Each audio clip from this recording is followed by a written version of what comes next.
حضرت جندب فرماتے ہیں ایک دیہاتی شخص آیا، اس نے اپنی سواری بٹھائی، اس کو باندھا، رسول اللہ صلی اللہ علیہ وسلم کے پیچھے نماز پڑھی۔ جب رسول اللہ صلی اللہ علیہ وسلم نے سلام پھیرا تو وہ اپنی سواری کے پاس آیا، اس کی رسی کھولی اور اس پر سوار ہو گیا۔ پھر ندا دی، اے اللہ تو مجھ پر اور محمد صلی اللہ علیہ وسلم پر رحمت فرما اور ہماری رحمت میں کسی دوسرے کو شامل نہ فرما۔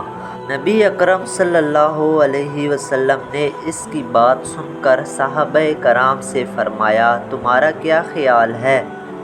یہ شخص زیادہ گمراہ ہے یا اس کا اونٹ؟ تم نے سنا نہیں ہے اس نے دعا مانگتے ہوئے کیا کہا؟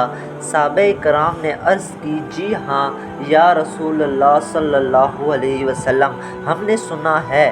حضور صلی اللہ علیہ وسلم نے فرمایا، اس نے اللہ تعالیٰ کی وسیع رحمت کو روکنا چاہا ہے۔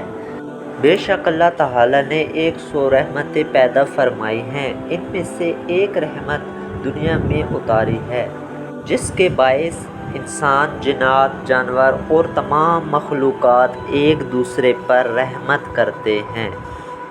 حضرت ابو ہریرہ رضی اللہ عنہ فرماتے ہیں کہ رسول اللہ صلی اللہ علیہ وسلم نے ارشاد فرمایا، میری تمام امت جنت میں جائے گی سوائے اس شخص کے جس نے انکار کیا اور بتکے ہوئے اونٹ کی مانند اپنے اللہ سے بتک گیا۔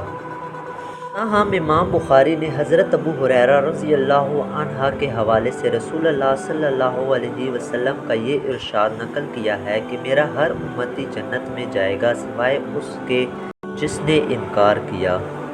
صلی اللہ علیہ وآلہ وسلم سے پوچھا گیا، یا رسول اللہ صلی اللہ علیہ وسلم، انکار کس نے کیا؟ آپ صلی اللہ علیہ وآلہ وسلم نے فرمایا، جس نے میری نافرمانی کی اس نے میرا انکار کیا۔